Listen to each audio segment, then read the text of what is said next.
Hi, it's Natasha. Thank you for stopping by my video, watching my video, and stopping by for my channel. I want to talk about a go bag for your hospital stay for when you're in labor. Everybody always has a guideline for what you need, your doctor's office, your family, a hospital list, you go online and all that stuff. I want to be able to share what I really needed, me personally, and what I used for my experience. So here we go.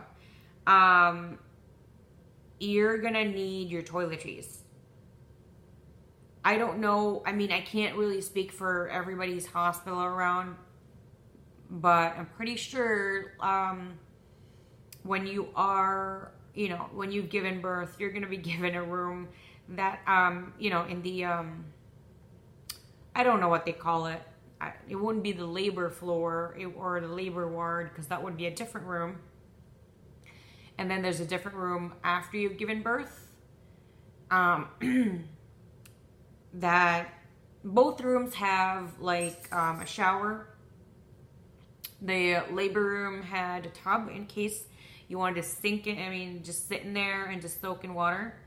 But I didn't use that at all. So you're gonna need toiletries, your personal toiletries, shampoo, whatever hair products you use, your moisturizer. To be honest, you really won't have a lot of time, like putting body lotion, body conditioner, body butter, body cream, all that much, because you're not even supposed to bend. This is for regular birth, okay? This does not include C-sections. I don't know about that. I mean, obviously you can bring your toiletries, but I don't know what happens to that because I've never had C-section. I had natural birth, or I think they call it vaginal birth. I think that's a technical term for that. So, I'm not trying to offend anybody for that. So anyway, you're going to bring your own toiletries. What I discovered that you can really use, because you're there for a few days, and what you really are doing, you're laying on the bed, you're going to the bathroom to relieve yourself, which you're going to do a few times, or when you're healing from down there, you're going to have to go to the bathroom. So I did use like my body lotion on my arms because I felt really dry. I did that, and of course, you want to take a shower and all that stuff. So that's what you bring, and your toothbrush and your toothpaste, stuff like that. It's not a hotel, so they're not gonna bring you all that stuff. What they're concerned about is your progression and healing. They're not concerned about your hygiene. I mean, down there, they're kind of concerned to make sure it's, it's healing correctly and it's not like going bad or anything. So I'm gonna have a different video on before I went to the hospital, but essentially I wore my husband's I don't know what you call them. They're like workout shorts, so they're supposed to be like tight. You wear this underneath shorts or pants or anything. It's kind of like making everything kind of tight for them, but it's not my size, even when I was pregnant. So it did stay on because, I had the pregnant belly, but my legs were, it was somewhat loose. So the reason I wore that, and I remember when we were driving to the hospital, I remember my husband going, "That's what you're gonna wear." It was still warm where we are, so I was able to pull that off. But anyway, so I wore that to the hospital because when my water broke, it's not like when you see in the movies or TV shows that it's just one big bucket of splash of water. It wasn't like that. It was a constant leak that you have no control over. It would just constantly leak. It kind of felt like, It did not feel like you were urinating, but because you're wet and because it's dripping from down there, you're assuming you just beat yourself, and you're just like, wow, add this on the stuff of being pregnant, but that wasn't the case. And then just to clarify, I never just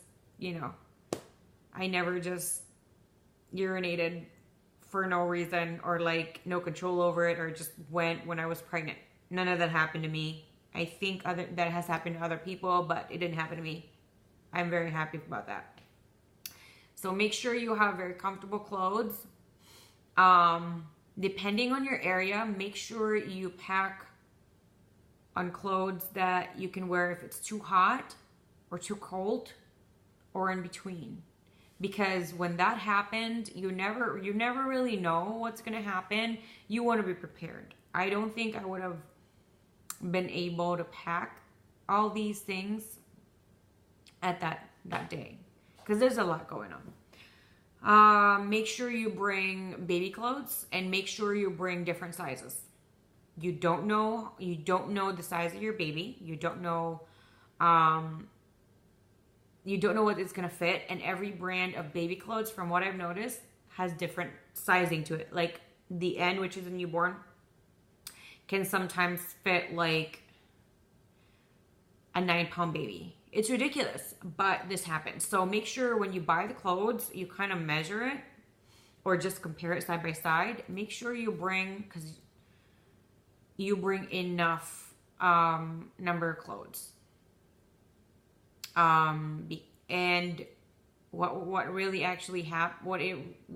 is the best is you bring a blanket that you can swaddle, or you can bring a swaddle which that has the Velcro. This is just when we were in the hospital. So the reason for that is they don't really move a lot, so you can use a big baby blanket to swaddle them, but you have to be like an expert in doing the swaddle. But if it's big enough, you can tuck it in the bottom.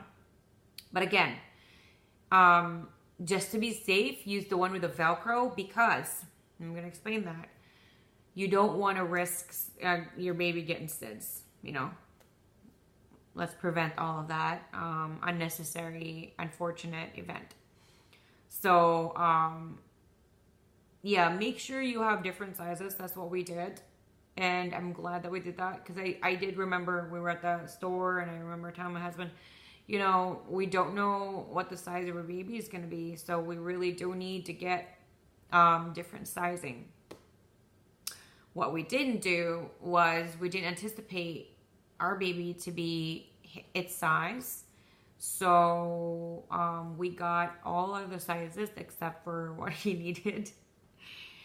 Yeah. That's it. Also, anything that,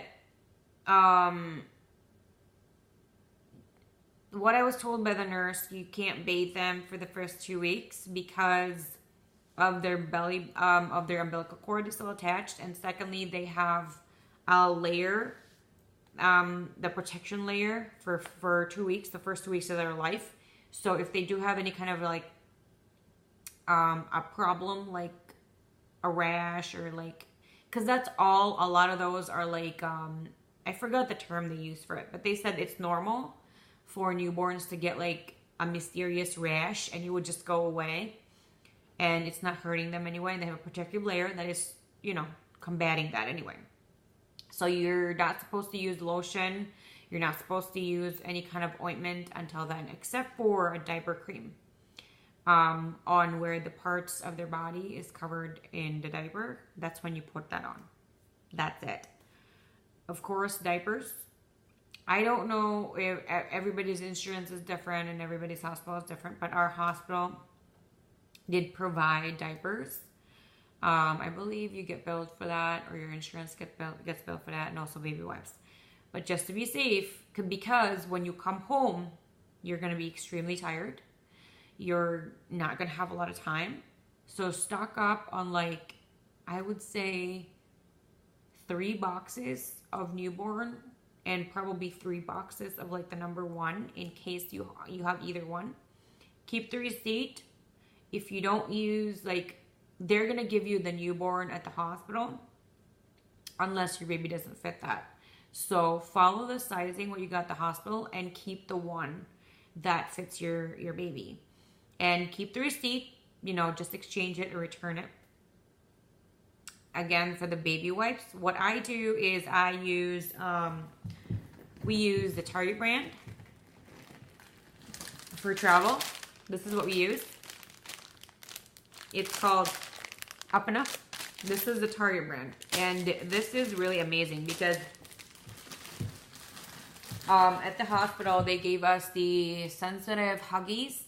And when I cleaned my baby on like this side of his body, it turned red.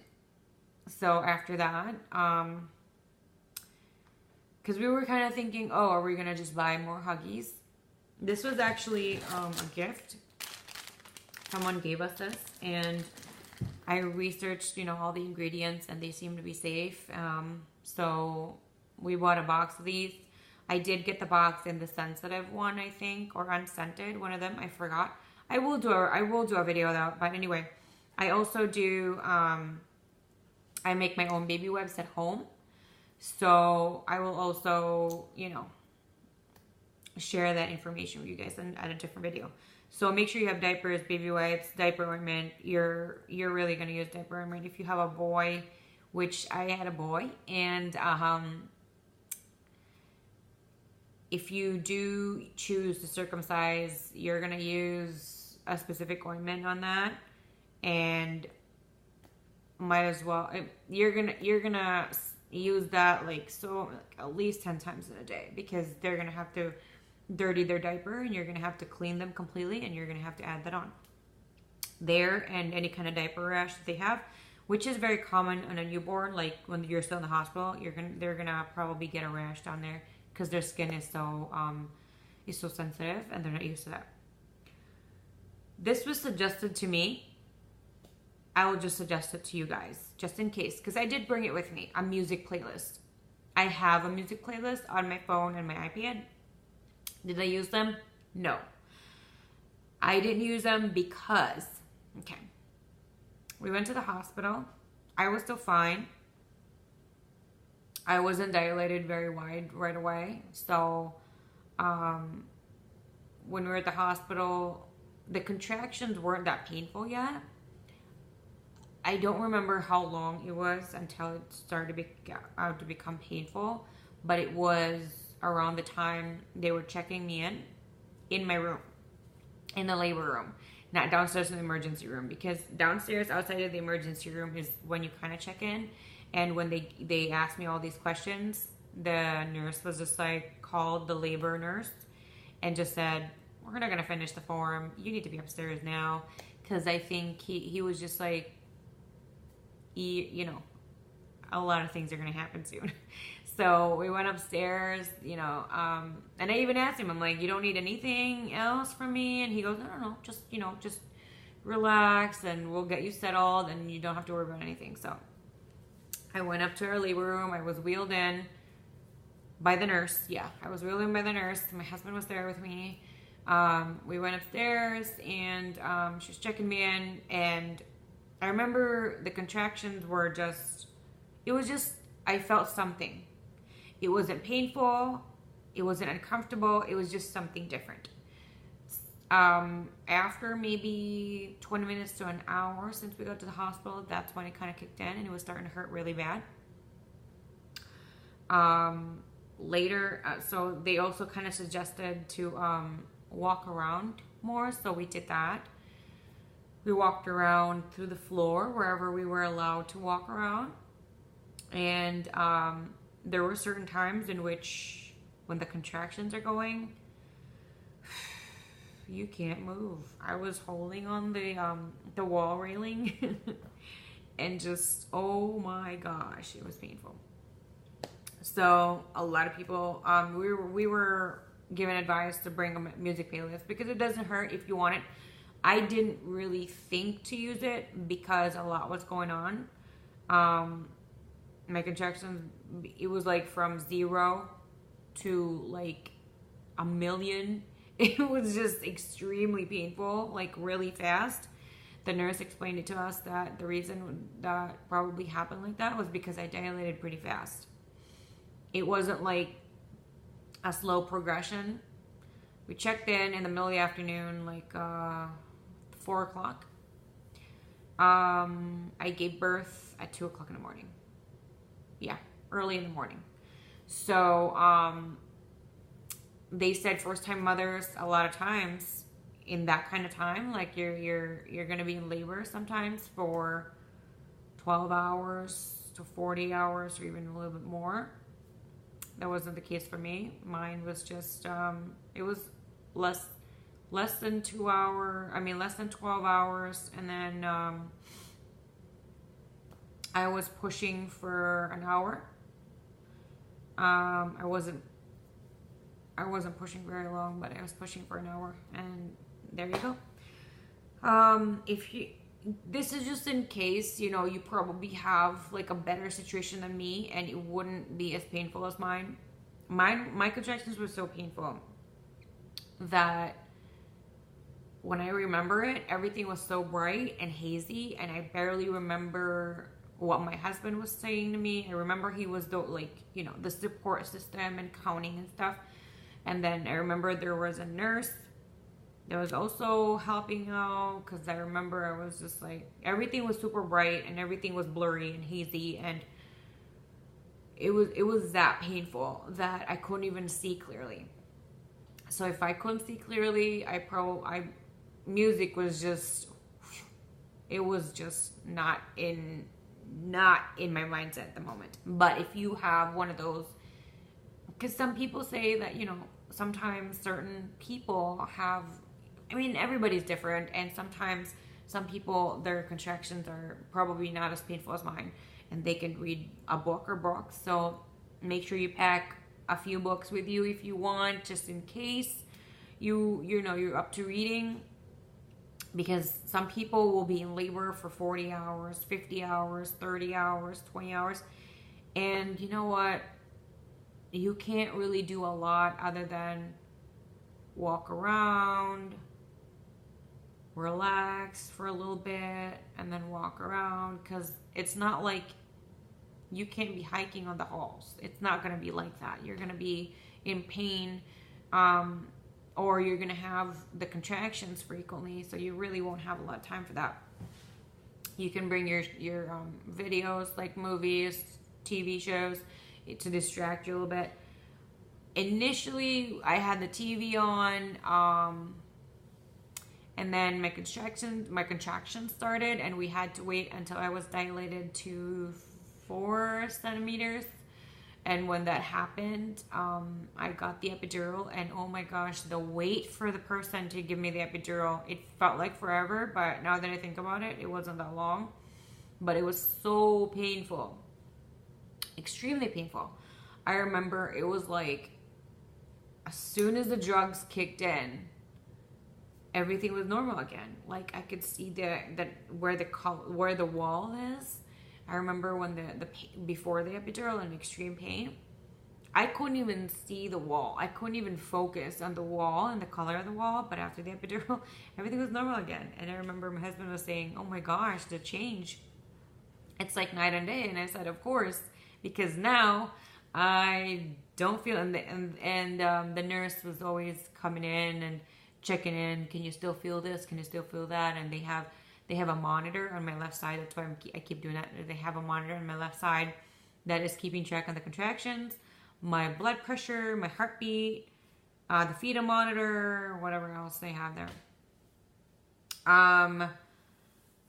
Bring comfortable slippers or footwear, because, they keep hospitals really cold, and I think they gave me slippers. I'm not sure. But, you want to bring your own too. You might want to bring a robe too. It depends. Just be prepared in the clothes that you're going to wear. I would also suggest, if you are breastfeeding, to bring a nipple cream. And this is what they gave us at the hospital. And if I knew, this is the Lancino nipple. What is this called? Nipple cream or something. It doesn't say it. It just says HPA lanolin soothes and protects sore, cracked nipples. So if I knew ahead of time that I really didn't need this, I would have bought this already. And my initial breastfeeding experience wouldn't have been so painful. My little one did not really like this because it's supposed to be, supposedly, when I asked the nurse, I asked them, is this safe for my baby? They said this is made out of synthetic lanolin. Lanolin is like the grease you get from wool, from sheep. So they said this is supposedly synthetic version of that because it is very lubricating. Lanolin is lubricating. It is also an allergen, and I do have sensitive skin, and I did let them know that. So that's what they told me. And I did still use this when I came home, and if you can see, I haven't used this anymore because it didn't work for me. It didn't help at all. I mean, it prevented cracks, but that was it. This prevents cracks. It actually actually soothes my nipples a little bit. I mean, a little bit to a lot, depending on how much pain you're enduring. But this does help me a lot. So I would suggest that too. Oh, make sure your car seat is ready. We do have a car seat cover just in case, it's going to be cold. If it's going to be cold around the time you're going to be delivering, or you just want to be prepared. So I did have that. I think when I was delivering, it was really warm out, but I did have that prepared in my car just in case. I had my suitcase packed. I had like my handbag and an extra bag, like everything was packed. So there you go. If you're new to my channel and this is your first time watching my video, I hope you really liked it, and I enjoyed getting all your comments from everybody. I hope you liked my video, that you're gonna hit subscribe for my channel. Thank you so much, and I hope you have a wonderful rest of your evening. Bye.